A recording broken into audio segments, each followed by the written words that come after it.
Hey, hey, hi, Sag. All right, so let's go ahead and get into this one, Sag, and we're just going to say what has been kind of growing, blossoming. I just feel like since that's our backdrop, let's keep in with that mindset.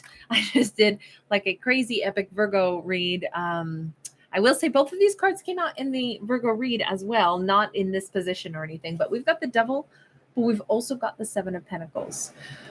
And we see somebody leaving behind a situation, flying, taking everything that they need, all the good stuff, and getting out of Dodge. That's what I would say here. Now, we could have a Capricorn. Just because we have the Devil doesn't mean it has to be a negative card.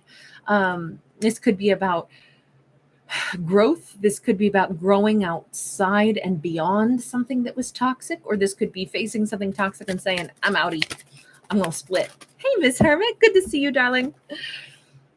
Ace of Cups, Knight of Wands, Seven of Wands. Right now, for this Sag, I'm going to say this is actually looking like like someone wants to know where Sag is. They have, I'm going to say, a pretty solid passion for Sag. Now, they could be a Capricorn. The thing is, they have like a lot of real love for our Sag, if that's the case. But even here with the lightning in their hand, this person is, it feels like they're doing something like sudden. They're suddenly filled with like that electricity that says must find Sag. Even here, there's a streak of jealousy here too, though. With this Seven of Wands, there's or somebody has beautiful green eyes.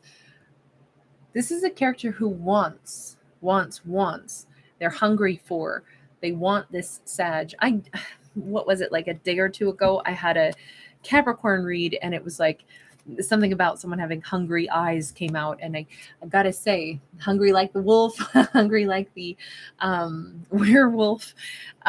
This eye contact, this desire to look in someone's eyes, all of that is factoring in here, but it's like coming from a character. Maybe somebody does costuming though too. This is so elaborate.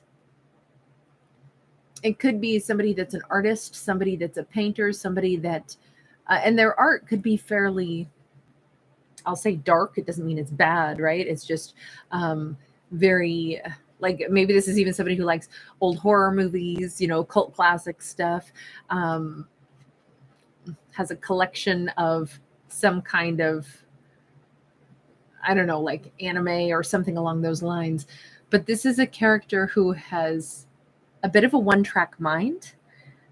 But the one-track mind is they want to, no matter how long it takes, no matter how far they have to go, this is somebody who's saying, but I have this love, and the love is what is motivating me. But the one thing I will say is it's love combined with like this overwhelming passion.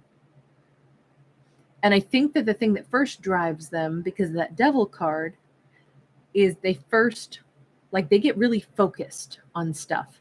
And that intensity of focus could have a downside to it. Like, say this is an artist who will get into one of those painting sprees or something, and they'll be up for, 48 hours straight completing some piece of art. And that, like, hey, everybody has their process. But on the other hand, this could be a pretty intense individual. And that can have a downside, because like, when do you eat? When do you sleep? You kind of, probably moderation is always a better choice. But we have a very intense character who seems like they are suddenly ready for love. Suddenly. And I do feel like it's sudden. All of a sudden, they're singing a whole different tune. They want this Sag. They want to open up their heart to Sag. This is their new, I'm going to say project, the project of love. Whereas before, I'm going to say that they had a different project. Now, maybe it was something toxic. Maybe this is a character who had some kind of, addiction or something, and they've taken time to get over it. I have to say, this could be an eccentric character that we're describing, but this character wants to, like, straight up, marry our Sag. This is a character who is very much in love, They're howling out here. They're ready. We keep seeing them as animal. Animal. They are extremely hungry, but there is an obstacle to them getting themselves in front of Sag. What is the obstacle? We've got 7 of Wands. What is the obstacle? 6 of Wands. Hold on. Is Sag, this Sag could be somebody who's uh, they could travel for work. They could be somebody who's receiving a lot of accolades. It could be somebody that's I feel like it's a busy life for this Sag, or they deal with a lot of people. Their life is very full. I feel like they could be somebody who has, maybe they've been like an athlete or a competitor in the past, or maybe that's just how they come across. Like they look at their career, their job as something that they like to really be a high achiever in. 7 of Coins, they too have been building. Oh, look at this. They have been focusing on building something for quite a while. Okay, so we have the 7 of Pentacles twice. We have it on this first character side, the Emperor side, and we have it on the side of Sag. I'm going to say Sag has been very, very, very dedicated to making themselves the best version of themselves, to being successful in business or in whatever industry that they choose to focus on. I feel like their life has been one success after another because of a lot of hard work. But in the thing is, we've got the World card here, which is another card of Capricorn, but it's also a card of international travel. It's a card of being seen more in the public eye. It's a card of having a fresh beginning, having like all these accolades, all of this success is culminating in new opportunities. But we also have somebody in a wedding dress here. I have to say, and we have this element of things coming full circle. Has it been that this is one of those scenarios where the Emperor has been off doing whatever they needed to do, building, dealing with addictions, getting beyond things that took their time and attention, where they were very solely focused. I feel like this person has tunnel vision. They get solely focused on what they needed to do, but what they needed to do was become the Emperor. And now their tunnel vision is like, I'm focused on, I want my partner now. I want my Sag. Meanwhile, Sag has been like, hey, I'm a high achiever. I'm all about doing the things that are going to build the legacy for me. But now it's like it's coming full circle. You know, we see the serpent eating its own tail. We see the first card was Capricorn. This last card is Capricorn. It feels like this is where these two meet up again. This feels like they meet up in the best of energy also, because Sag is super successful. They've each invested heavily in wherever they were, whatever they've been working on. Sag and this character have invested in, I'll say, their own success, their own personal lives, their own personalities. They've invested in themselves. And Sag is in a really great place, but so is this person. They're coming out as an Emperor. 2 of Swords. They've done this without realizing what the other one was up to. I don't think either one has had any contact with one another. Why was it important that these two had no contact? 5 of Wands, because they had their own battles to fight. Okay, when a boxer steps into a ring, do they have like conversations with somebody who's sitting up there in the front? No, if they do that, they're going to, miss what their opponent is doing and probably get knocked out. Sometimes it's not a time for us to have distractions and other conversations.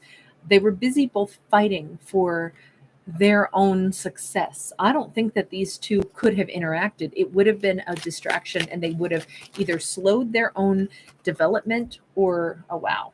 Okay, so we got a passionate coming back together for these two. We got big passion.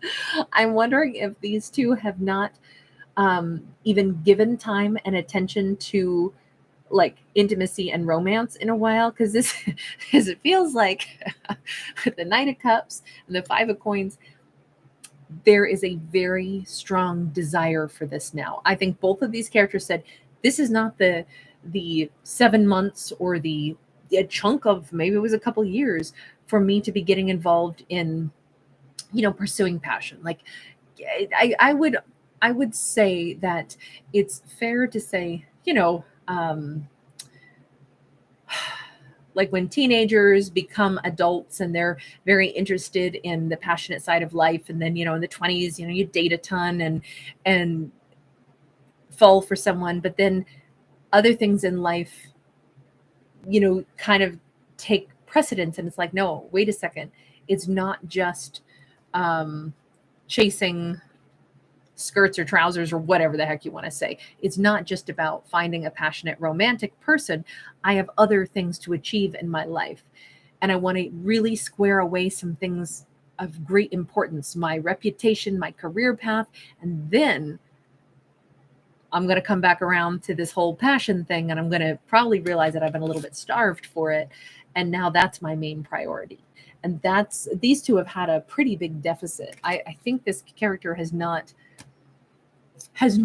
found any other romantic partner. They weren't looking for a romantic partner, but I think Sag was in the same boat. I think these two said, I have other stuff I got to do. I have other battles to fight. I have other things to build. I can't do that while I'm dealing with my Sag or my Emperor, but I also can't do that if I'm running around with other people. So that kind of life, that intimate side of the passionate side of life, kind of just got put on hold. And at this point, I would say that it's like somebody who's busy at work and then all of a sudden they go, okay, things have slowed down. Oh my God, I'm starving. I'm so hungry. But right now, they're hungry for love. Good for them. I'm glad that the first person that at least this emperor thinks of is they're coming back in for their Sag. Now, they don't look at it as a missed opportunity. This character is not coming in humble. They are not coming in hangdog. They are not coming in Sag. I'm sorry, I made a mistake.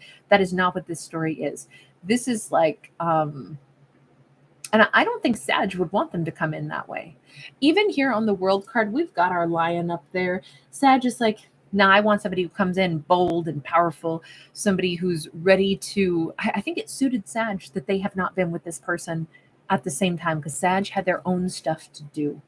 The fact, though, that this character had some element of loyalty to Sag all this time, that's probably why they're not coming in with any apologies, not coming in hangdog. They're not coming in like, oh man, we missed out. We could have already been together. No, we couldn't have. I had to do my crap. You had to do your crap. Now, give me some sugar. Like, that's what it feels like. And I kind of think, how does Sag feel about this? This is a very different story. And I'm only chuckling because I'm like, it's different. We got the Strength card in the reverse, and we got the Seven of Cups. On one hand, I said, how does Sag feel about this? Sag might be a little bit afraid of, like, wait a second, they're coming in, they're all hot and bothered, they're all ready to throw down. Maybe they're coming in with a very serious energy. I feel like they're definitely coming in to fully and completely woo the Sag, and I don't think that they're going to be pussyfooting around about any of it. I think they're going to be very open about, like, I'm here to date you because I want the lover's connection. I want, intimacy. I want all of that. And I don't think that they're going to be quiet about it. I think they're going to make, this person is not apologetic. Okay. They're coming in like an emperor, roaring, staking their claim, saying what they're here for. And Sag is a little bit nervous. You notice now we have Sag is showing up as a feminine, doesn't have to be, but they've come across as the emperor with the masculine lion, and Sag is here as a feminine lion. But they're a little bit nervous only because they're like, well, first, just because they want me doesn't mean I'm going to say yes to them. Do they fit into my life plans? Because I've been over here doing my thing, building my accomplishments, setting my life goals. I was about ready to do some pretty amazing things this year. Do they fit into my plans? Just because an emperor shows up, Sag was attracted to, is still attracted to, do they fit in my plans? Because it's not just about them, it's about both characters. This Sag is so self-possessed, they are not like, oh, finally my hero has arrived and they only want me. Sag is like, yeah, I kind of am my own hero too. So do I want this emperor?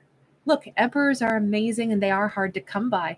But if Sag isn't ready for this person, or if Sag is afraid to say yes to this person, there's probably a reason. And it's because they're thinking about their own wish fulfillment. We have a Page of Cups. We have the Chariot. Okay, so in this case, I just think that Sag is saying, the direction that I go with my life, because I'm used to driving my own life forward, I have to check in with my innermost self. I have to check in and say, do they belong in the big picture of what I think I'm doing next? I kind of think Sag is going to say, yes, I do want to go down this road with them. But I don't think that Sag is willing to ever let themselves get absorbed into like a relationship blob where, okay, they want me, therefore I have to say yes, and then it's just going to be on their terms. I don't think that's the way this works for the Sag at all. I think that they are the kind of person where it's like, look, I'm not trying to do a checkmate. I don't want to be in opposition with my partner. I want to move forward in the same direction that my partner does. But to still realize we're at the beginning of something, we still have to keep choosing this. This is not like, okay, I said yes, so therefore now it's a sure thing and I lose my right to say no or back out, or, it just kind of feels like Sag is checking in with their own mind, their own head, and asking themselves, could I really see a future with this person? Will my future plans fit in with having this person in my life? Instead of saying, oh, will I abandon my plans in order to be with this person? This Sag is not abandoning anything. They are choosing to move forward with this person, though. But it's very much, look, I'm surprised we don't have the Empress out yet, or another Emperor card, because this Sag is very much saying, I am this character's equal. I have not been putting my life on hold, waiting for the one fine day that they'd finally come back to my life. My life has not been on hold. I have built an entire empire because I have my own identity, and it doesn't matter how great this emperor is. I expect to be with an emperor because I wouldn't tolerate less than that.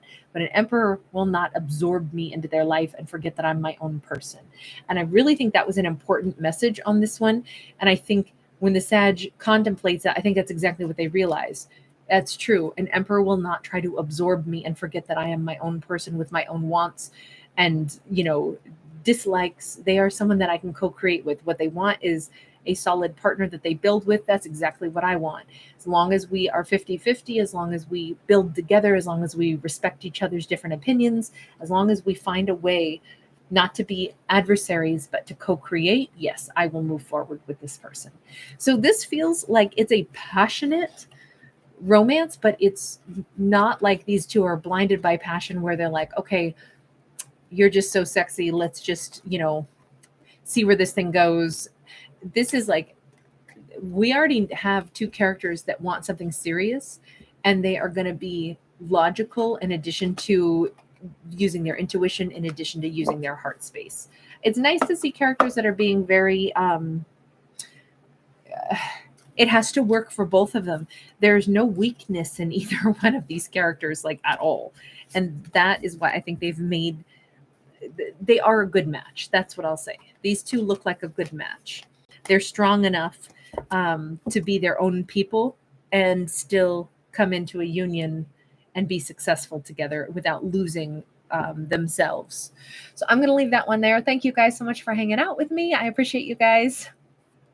Sam's Stafari, scary. Excuse me, Medusa's child. Okay, that's quicker. I can say that easier. Medusa's child. Thank you for being here, Ms. Hermit. Always great to see you. Hey, Carol, a girl named Blue. Hi. Sagittarius, Leo. Always great to see you. Hi, Fabian. Sherry Marshall. Hi, sweetie. You give love, get love. Hello, darling.